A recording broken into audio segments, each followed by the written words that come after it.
The Filipino American Cancer Care now brings you On the Air with FACC, tributes and support to those impacted by cancer. On the Air with FACC, the Filipino American Cancer Care on PHLV Radio.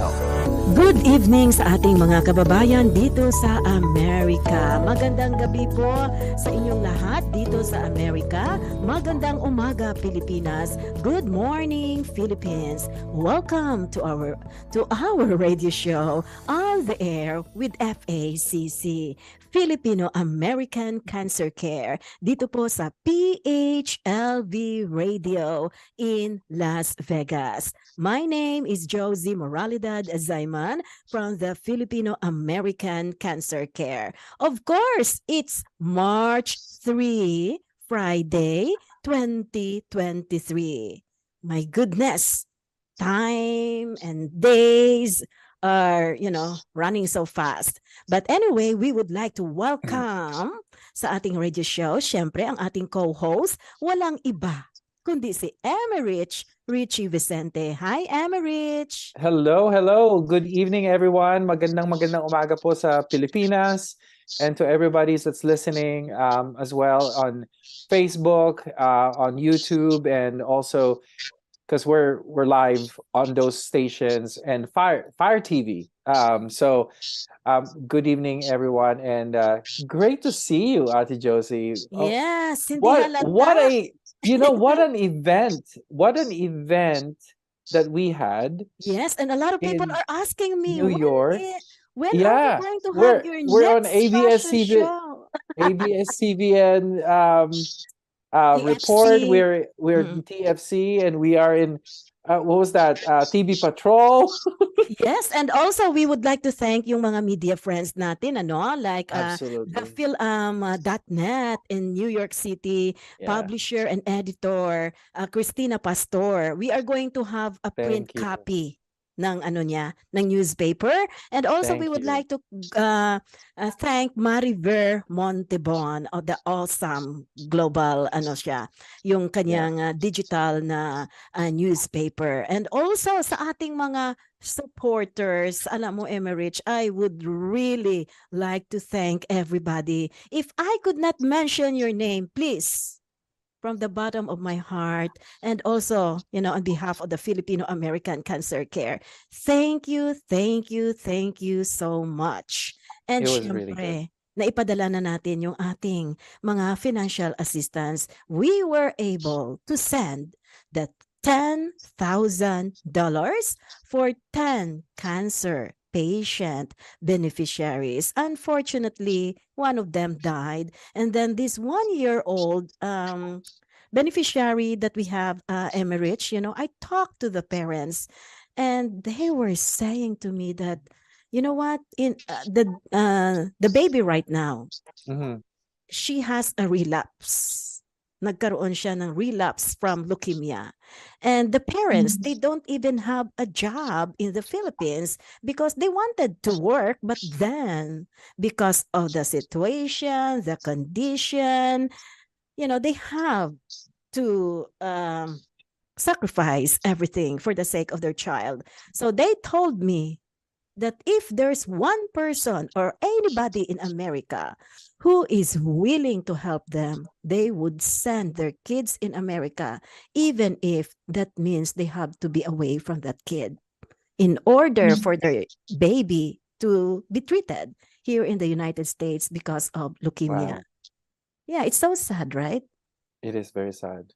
Yeah, it's very sad. But the love of the parent, it's yes. How going into that point, it's just it's hard.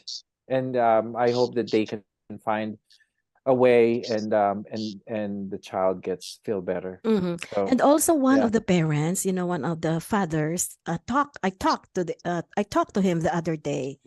He told me, because his son is one of our beneficiaries. Right. But can you believe another son right now has a cancer in the Philippines? And they live in this area that is like in the mountain area. And he was saying, we need right now like blood transfusion for this kid, and $1,000, as I said, it doesn't mean, anything to others. If you have money in America, what is $1,000, right? But remember, cancer is a high-end disease. This is like having, a very expensive purse or outfit, but then even if you have one truck of money, it's not even enough to treat cancer, because cancer is non-treatable. But that financial assistance that we gave to our cancer beneficiaries, that symbolizes hope and courage to fight cancer. Right? Absolutely. Absolutely. No, absolutely. And thank you for all of the supporters on that. And Ate Josie, how are you doing? Because I know you did a biopsy recently on your nose. I I don't know know. what and you did. It was unexpected. Yes. How are you? Are you okay? No, I'm still, Are you waiting? I'm okay. I'm okay. I'm the type of the person that, I have to cross the bridge when I get there. And not only that, I learned so much about cancer. So I'm very proactive when it comes to my health. So what happened is that I had this, dark spots removed by my esthetician, and then she noticed something in my nose. I have a scar here. She noticed something that there's a bump or a lump. And when she was trying to, do something about it, she said, "Oh, it's so dark," because she has a background in medicine. Her mom is a doctor, her sister is a doctor, and she is going to be a doctor. So she told me, "I think you have to see a dermatologist." So I went to the dermatologist, and she was thinking it might be keratosis, like this and like that. And I did not even expect that on that day, I'm going to have a biopsy. So I'm still waiting. I'm still waiting for the result. And on that day that I have my biopsy, my husband also had a skin cancer removed and surgery. We went to the same doctor. But, again, don't worry about me. I worry about people in the Philippines, in other countries, because here in America, we are so blessed. We have so many doctors, we have so many advanced technologies. So I worry about those people that, despite of cancer, they could not even eat. They don't have anything on their table. But anyway, Emmerich, would you like to introduce our special guest tonight? She's Really been excited. waiting. Yeah. Yes, I know. Really excited to introduce to our listeners and to our viewers our special guest. The first time I met her, or I talked to her, really, it's just a few minutes ago. But I saw her.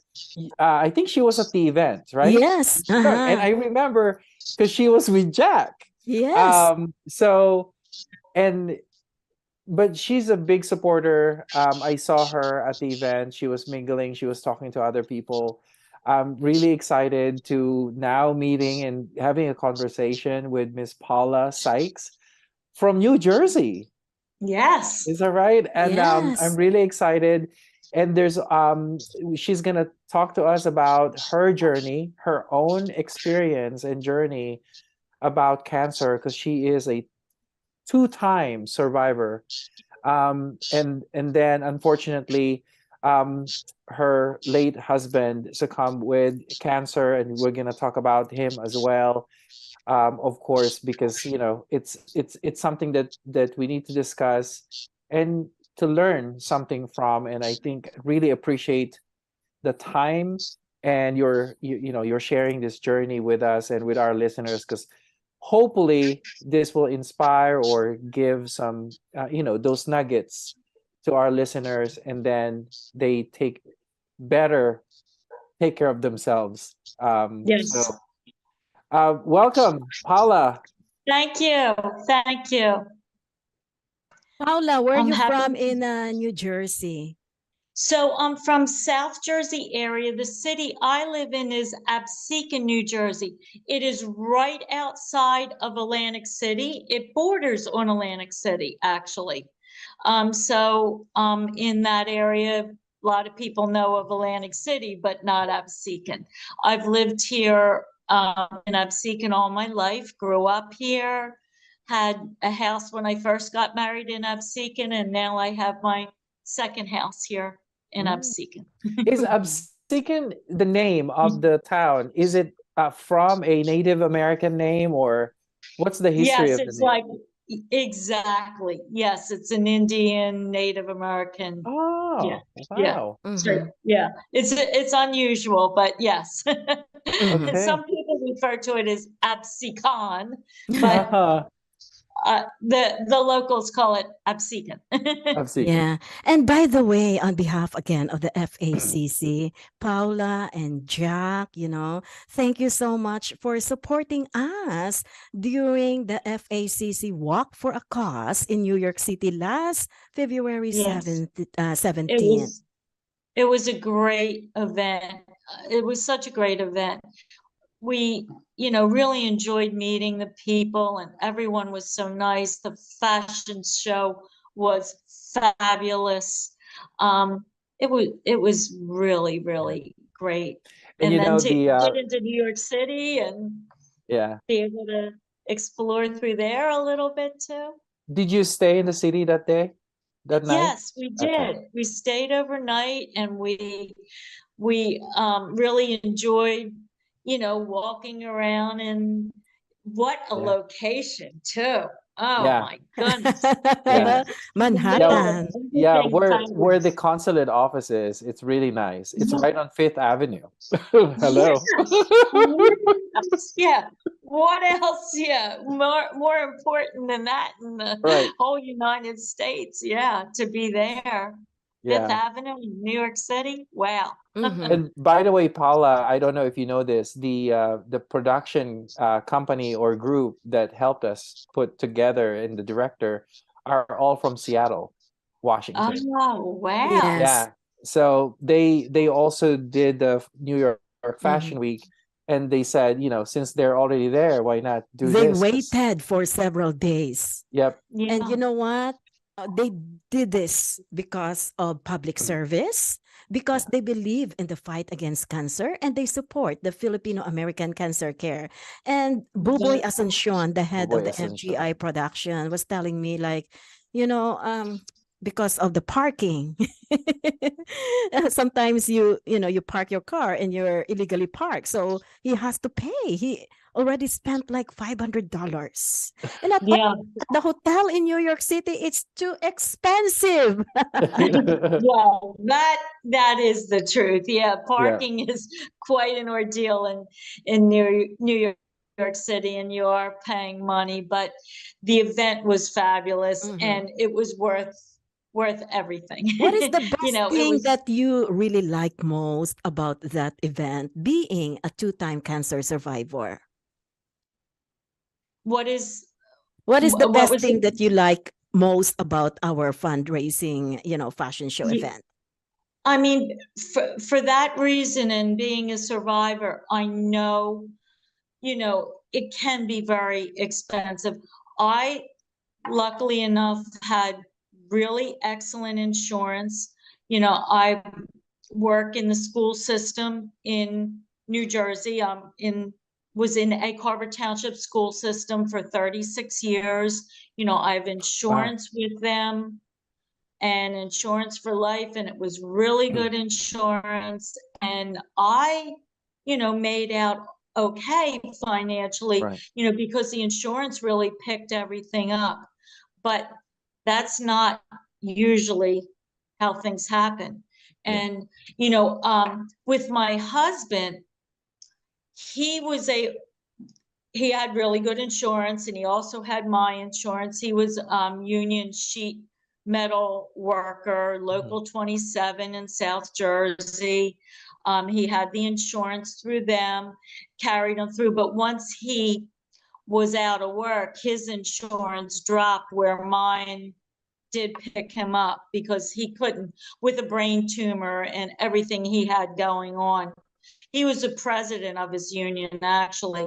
And I mean, he couldn't have worked with the tools, or he couldn't have worked, you know, in the office because of brain cancer and craniotomies and all of that. But at any rate, the insurance helped him too, as well as in Philadelphia, where he was going to the Jefferson Hospital. They had a sponsored place where we could stay when he was on chemo, and they, you know, you had your own room, and I could stay with him. They give us rides to the hospital. It was in Cheltenham, and it was called Hope Lodge. And so we had help too. That was so important. So even though the insurance paid for things, there were things that we had that helped us. So your cancer care, I mean, it is so important to cancer patients. So important. And for our listeners, we the husband that Paulo was talking about, Joseph W. Sykes Jr. Yes. He passed away at age 66. Yes, he did. Yes. Correct? Very young. Very young. Very young. Very young. Yeah. So the cat, let's just go back talking about Joseph. Do you call him Joseph or Joe? Joe, I call him Joey, actually. Joey? Is it Joey? Okay, we'll call Joey Joey. No, so I'm sure you think about him all the time. Yes. But during that time, you know, during that diagnosis, were you with him when he found out about the cancer? I absolutely was. Joey was a tough kind of guy. Wasn't big with, like, he was so healthy, seemingly, okay, just in his life. He was a runner. He was on the Atlantic City Beach Patrol for 36 years. He was very physically fit, huh? Very physically fit. Absolutely. Very healthy. Didn't take any medication at all before the brain tumor. No blood pressure problems, nothing, nothing, no pills whatsoever.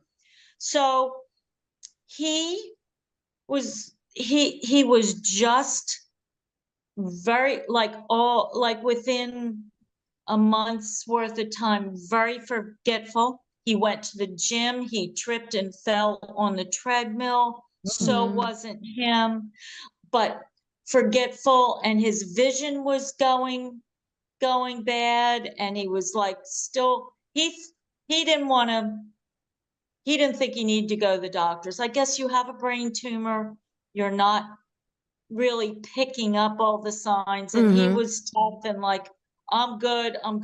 I would say to him, Joey, I think you need to go to the doctors. This was only say maybe within a 6-week to 8-week period. And then I was able to convince him, because he actually, he got in the car and he kind of sideswiped the curb and just realized that maybe I was right. You know, Paula, the symptoms that you are telling us right now, these were the same symptoms that our former Senator Ted Kennedy had. Yes, I do know that. So you may have noticed the picture that you put up and that I sent to you has Patrick Kennedy in it, his son. I saw that. I have the picture here. I want to show it to you, huh? Okay, let me just find it here. Sorry, Emmerich. Because Paula sent it to me last time. Yes. So Patrick, he married our next door neighbor's daughter.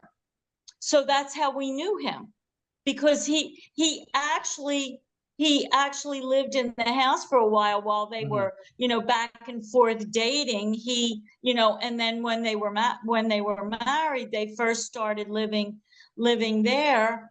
And so I didn't know him really well. He was a busy man doing a lot of traveling. Oh, not that. Yeah, that picture's just a lifeguard picture. But lifeguard picture the of one Joe. that was This shown, one. Nice. I believe at the Okay, let me yes, he just. was a lifeguard on the beach. Yeah, that one. That's That one. the one with Patrick in it. Yes. Wow. Yeah. So that's Patrick Kennedy. And like you're saying, you brought up his father, and that's why I even brought it up. So yes. Yeah. Wow. That Wow. was That's so from there, that side swipe of the street, you guys went to the yes. hospital or to the He doctor. then said to me, Paula, you're right. I need to go to the doctors. I need to see somebody. It was a Sunday. He was Yeah. willing to go to the emergency room. We started out at Atlantic Care, which has a hospital in Galloway Township, which is very, very close to us. And then they have one in Atlantic City. We went to the Galloway Township one. Well, actually, no, we went to urgent care first. I'm wrong. We went to urgent care first because he thought it was just a little bit of nothing. They saw him because there was like a blankness in his eyes that I picked up before. They put him through some tests and they said he needs to go to the emergency room. They called ahead and they let him right in because they did do an x-ray there and they saw that there was a problem. Then we went to Atlantic Care. Atlantic Care wanted us to stay there, but as I called my two daughters, that young adults, they did some research and it ended up, they knew it was a brain tumor, possibly glioblastoma from what they saw, on the x-ray that they did. And so they called relatives that were doctors and ended up being told, no, take him to Jefferson, ask for Dr. Kevin Judy to be his neurosurgeon. And we went to Jefferson. They took us there. Dr. Judy was there waiting. And this was April 28th of 2014. And 9 years ago. Yes.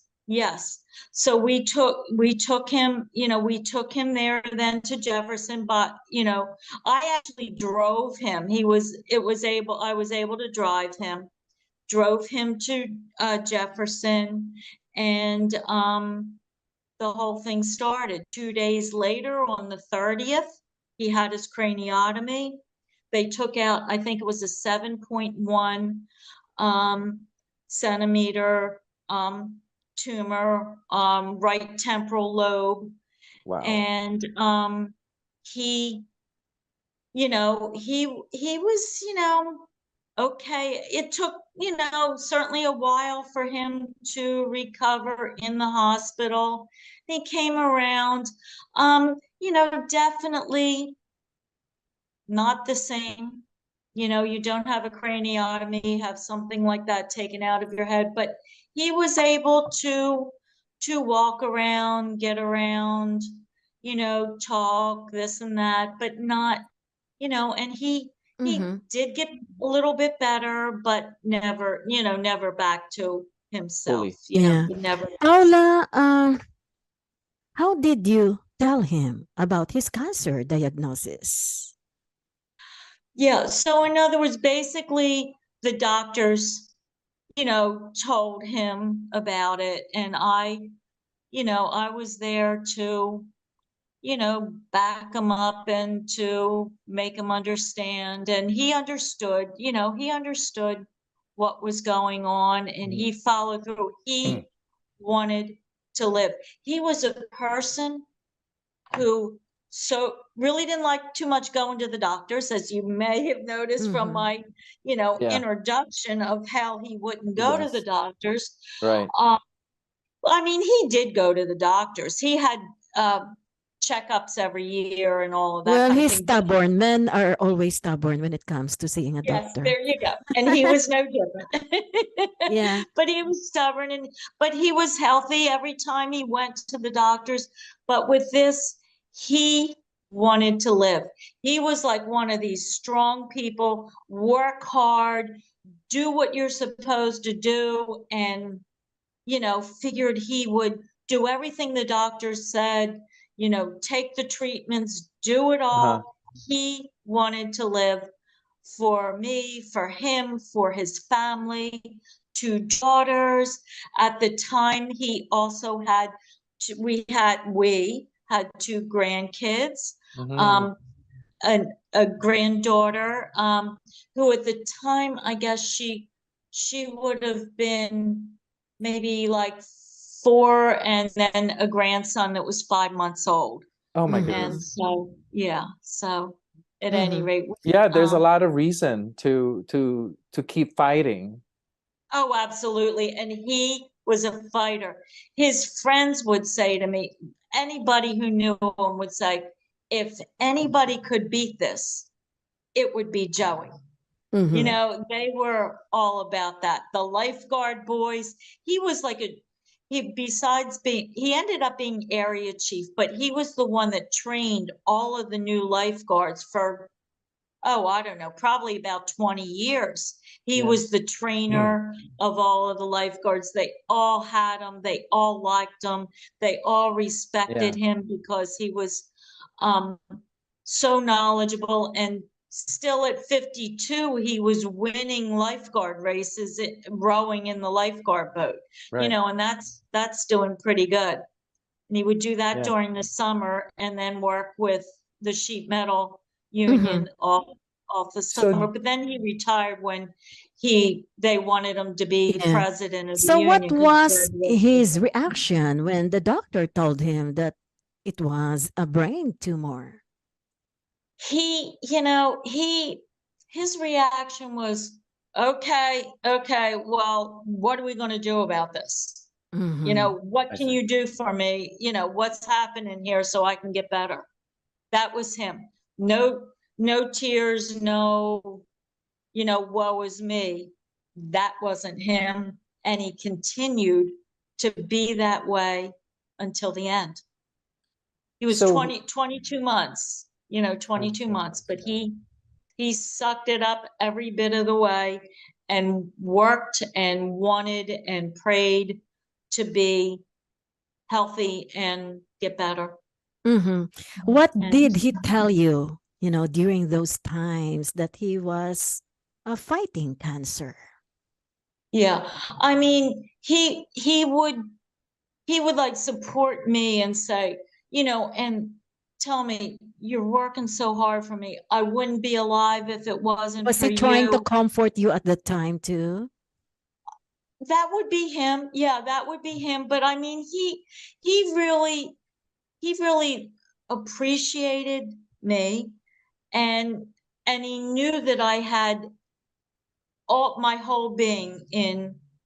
I had actually, very ironically, retired right before he got sick. And so I was newly retired because my daughter was in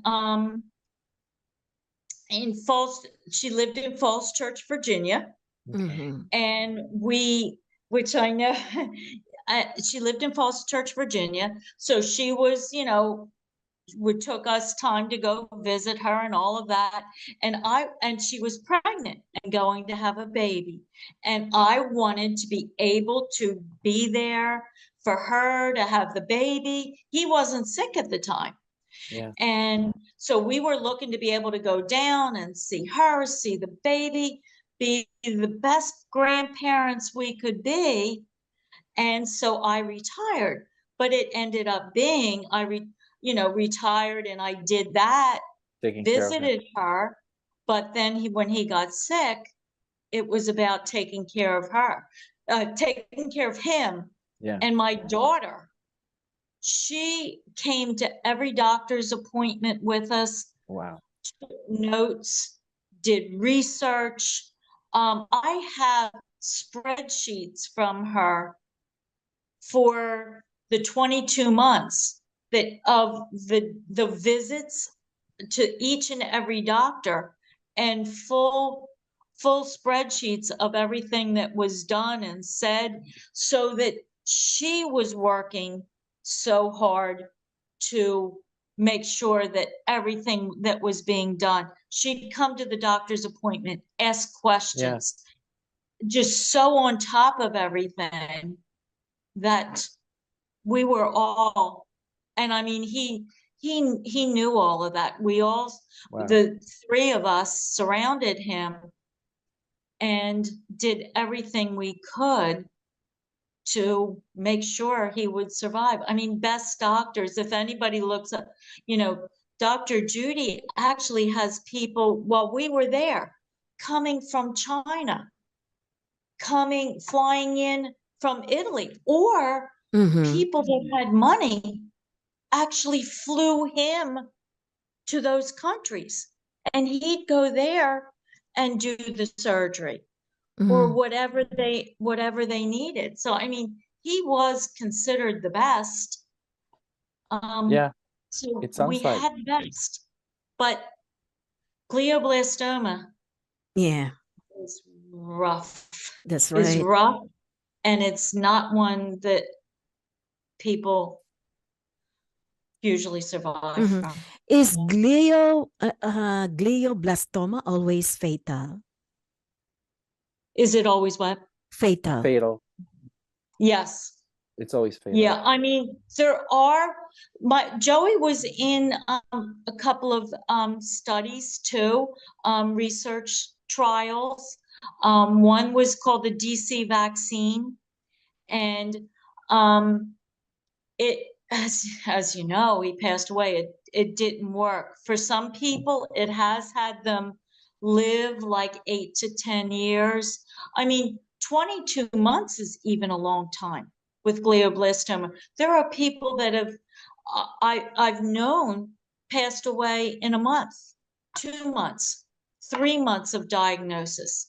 And it just comes on hard. And basically, I mean, you have the best care and trials and all of that, and you're still not making it. Now, maybe that it's actually 7 years since he passed away and 9 years since he was diagnosed, things could be better now. And that's where I'm hearing more of study, things that are showing that somebody has survived 8 years or whatever. It's more recent things after he passed away. But the time when he passed away, there was no research out there that anybody lived that long. And you know what though? Like maybe some of his information was what's contributed all of those new technologies and medication. Yeah. Because I'm sure, I think with the medical system that we have here,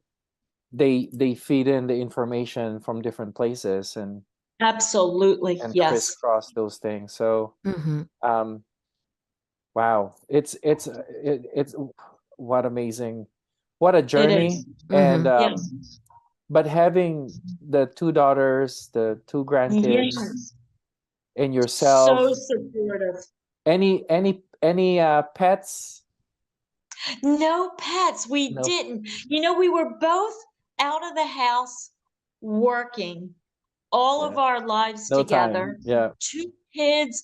They were exactly involved in sports and activities. We weren't like Yeah, we weren't, but my daughter ended up having a dog that we love. And when she Oh, come to good. visit from Virginia, now she Good. actually lives in California, but comes with the dog, and it's just a wonderful, Yeah. wonderful thing. Joey always loved it.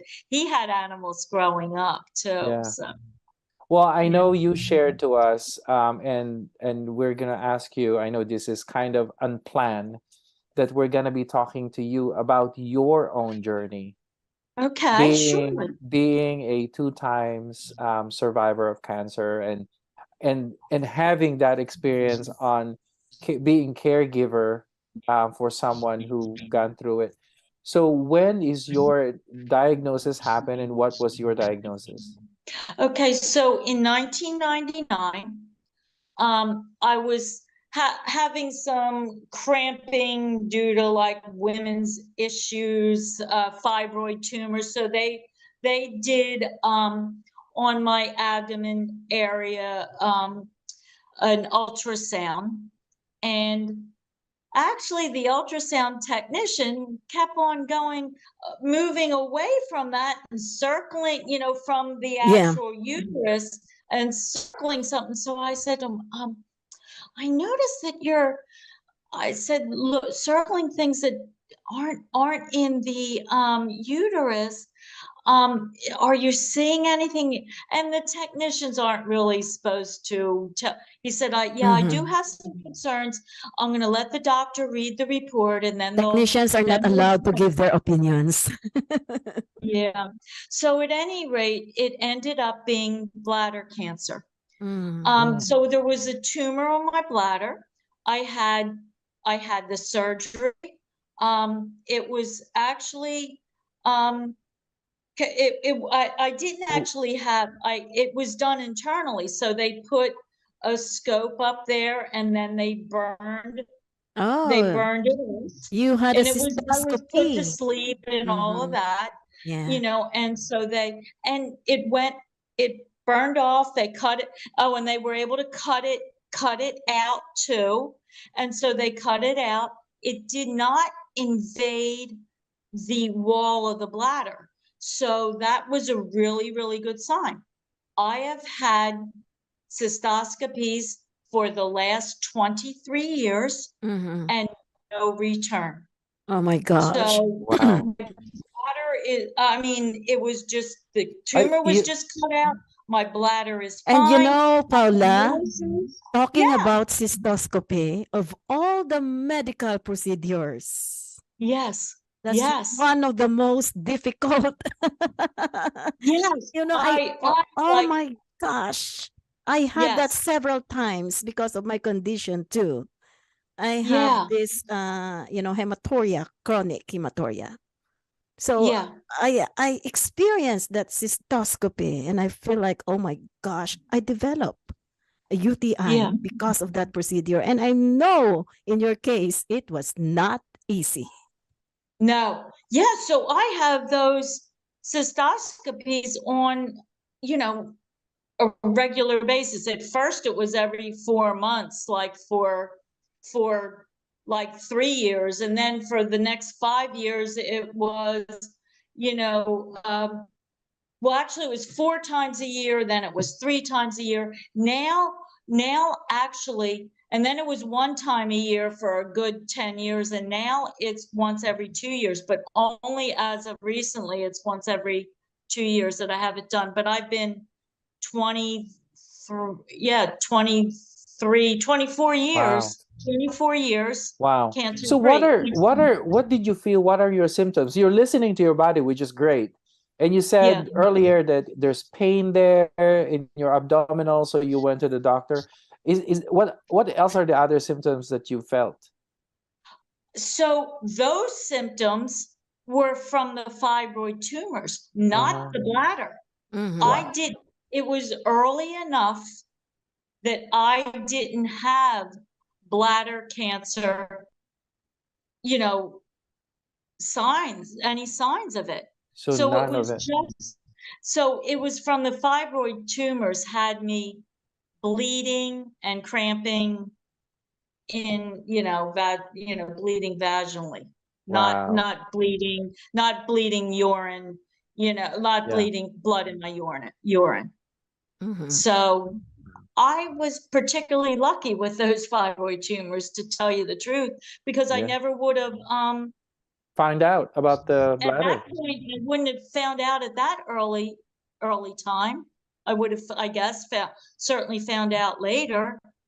Something would have happened, maybe blood in your urine, that kind of thing, from what I understand, because those were like the questions that I was asked, going to the doctors, that would have been a sign. That's like one lesson, like another lesson, right? Like, you feel something, just go get it checked out. Totally. Yeah. Take care of yourself. Get there. So is that your first journey, and then you had another one? So the other one was in 2005. I had a lump in my throat right there. Yeah. So you may get this is me. So I'm saying to myself, and my husband, I'm like, look at this. I'm like, what am I going through, menopause and turning into a man here and getting a big old Adam's apple? This is silly me, making a joke, but I'm like, I don't, this isn't right. I don't think so. I go to the doctors because I'm thinking something's got to be wrong. I was silly saying that, but I knew that doesn't happen. Not normal. So at any rate, I go to the doctors, and they, did some x-rays, and it was thyroid cancer. And actually, having the surgery, I actually went to Jefferson there, and had that. A Dr.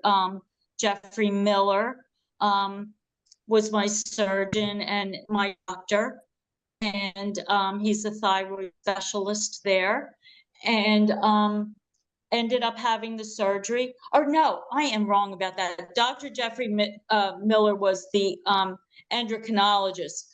Dr. Probitkin, who is a surgeon, as well as he was also a plastic surgeon, but also head, neck, and throat surgeon, did the surgery.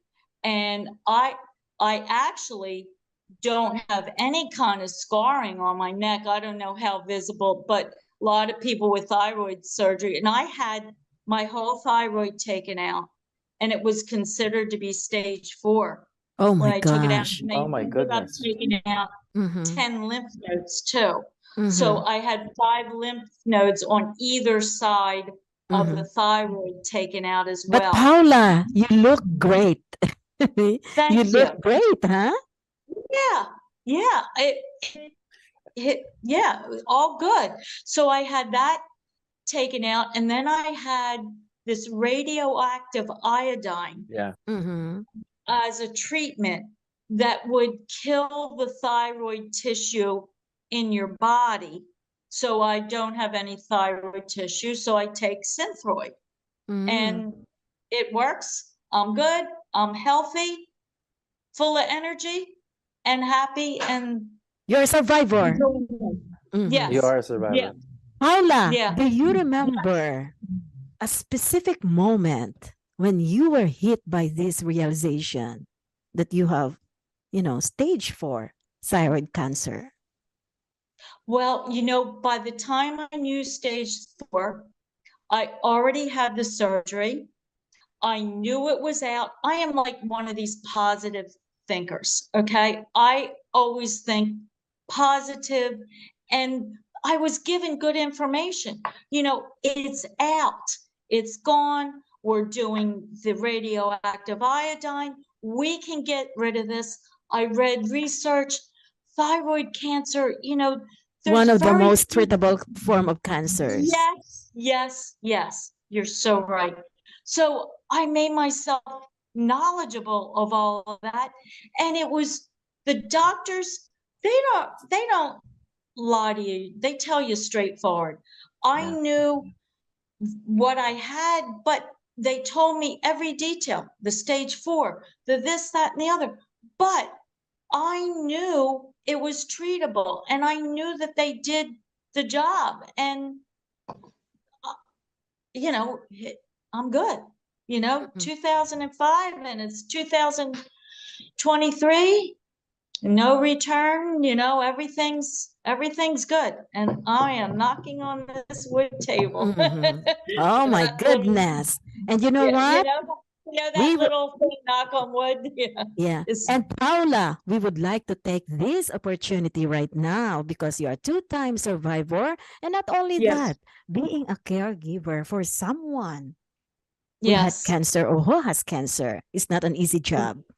Paula, I hope that on October 28th, you would participate as one of the models for the cancer survivors in celebration of the Breast Cancer Awareness Month. I would love to see you walking on the runway along with other cancer survivors. Oh my goodness. Well, okay. I will be there with bells on. That's absolutely. Just, and Jack and I are going to be your cheerers. We're going to be your biggest fans. Yes. It would be a great honor. For our cancer survivors who will be there. And some other, a lot of caregivers that's going to be there as well. So yes. Oh, that's wonderful. Yeah. There was, such a great group that was there, you know, when we came, and I would love to see everyone again. And wow, that I am going to be a model. Whoa. Have you done this before? Have you modeled before, Paula? Have you been a model? Have you been a model before? Have you done the runway walk? You know what? When I was in high school, I'm a little short girl, so you know, I'm not like the typical, you know, I'm not the model look. That was the older version. That, you know, that what you're thinking is the older version of the model look. Yeah. Yes, exactly. So at any rate, yes, I did do a teeny bit of modeling, but it was so long ago. But this would, oh my goodness, yeah, this is this is great. Your daughter still in Virginia? Cancer care cause, yeah. Is your daughter still in Virginia? Does my daughter still live in Virginia? Yeah. No, she's in California now. Oh my goodness. Okay. Into California. So she lived in Falls Church probably a good 7 years. Yes. Okay. And her husband she actually worked there too. She worked in the Fairfax County school system as a special education teacher, and she actually ended up, after her first year there, they had her as the head special ed teacher. She's the one that wrote all my charts for me, and you know, all of that kind of thing, big in research and all that. But yes, so now her husband worked for Carlyle Group. I don't know if you know them, but they're yes, okay, an investment group. And so he then he's running the San Francisco office of Carlyle. So they live in Orinda, which is outside of San Francisco. But yes, they do miss Falls Church. They had so many good friends there. In fact, when they come this way to New Jersey, they'll go down and visit them for a couple of days and stay with them. I mean, they were that close. I mean, all of them had families with kids the same age, and they all, you know, hung out together, and good town. Good town. And you know, Paula, our fashion show event on October 28th, it's going to be in Falls Church, Virginia, the Marriott Fairview in Falls Church. Oh my goodness. I know that that's where, when I got your phone calls, it says Falls Church on there. And I'm like, that must be Josie. Yes. Yes, I know. So they lived on Overbrook Street, if that means anything to you. But yeah. But, yeah. and they, yeah. Yes, and we're excited to see you. Now, next question. That now that you are a survivor, how are you living your life differently? How am I what? How do you live your life now differently? Okay. I live my life in a very positive way. I enjoy life. I love it. I make sure that I'm good, kind, giving to other people, and I help other people. I didn't tell you this, but I was a school counselor, but I'm also a licensed therapist.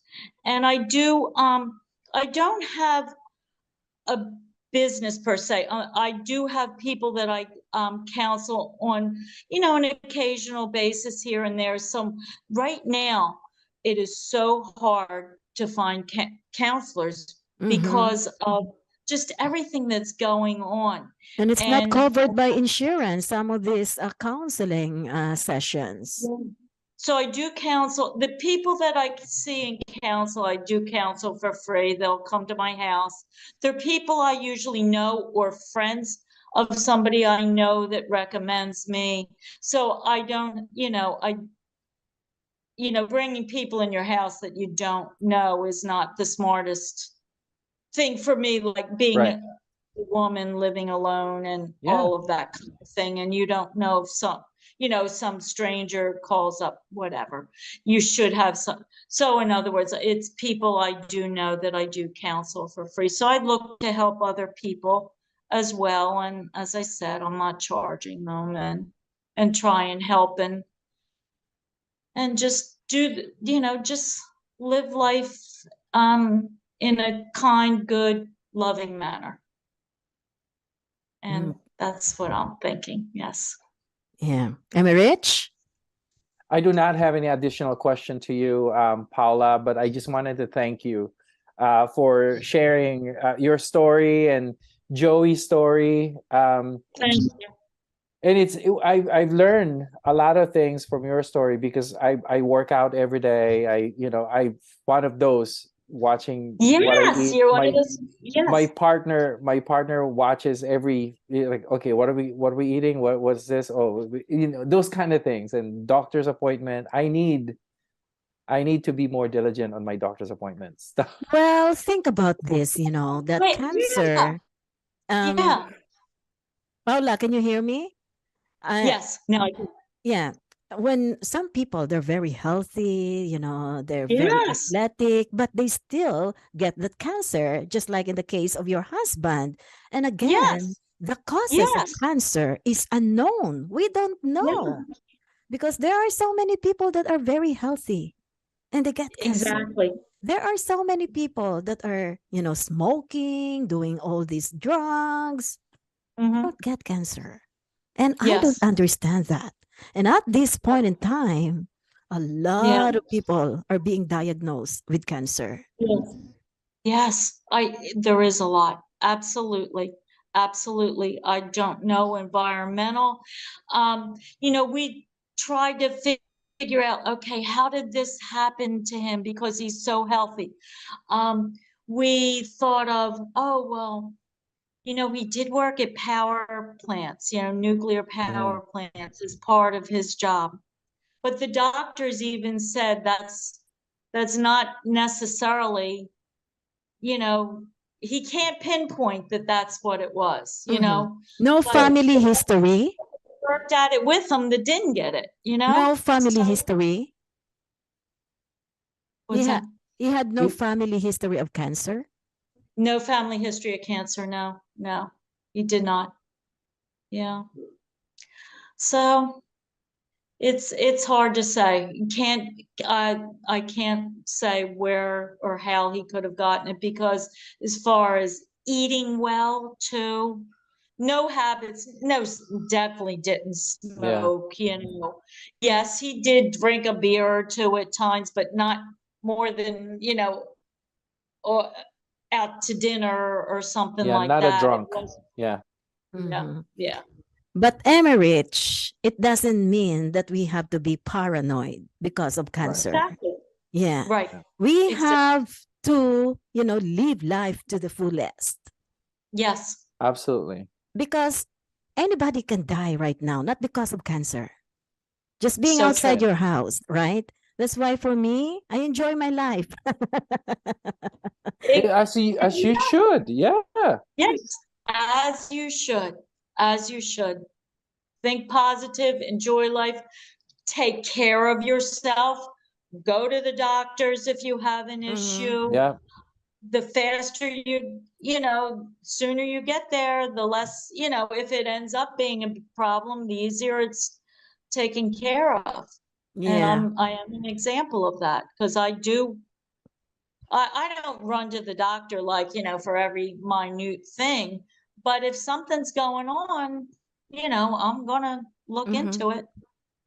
And you know, Paula, I always say that we are so lucky here in America because I saw the situation of kids in the Philippines. They have to improvise the incubator for kids just to be able to treat them with chemotherapy and radiation. And not only that, they don't even have air conditioning in the hospitals. Yeah, they don't. Yeah, They have and here electric we have the fan. best doctors, you know, we have everything. And I guess, Yes, we do. yeah, We do. Just in general, we do. But then, you know, you can do research and find out who really is.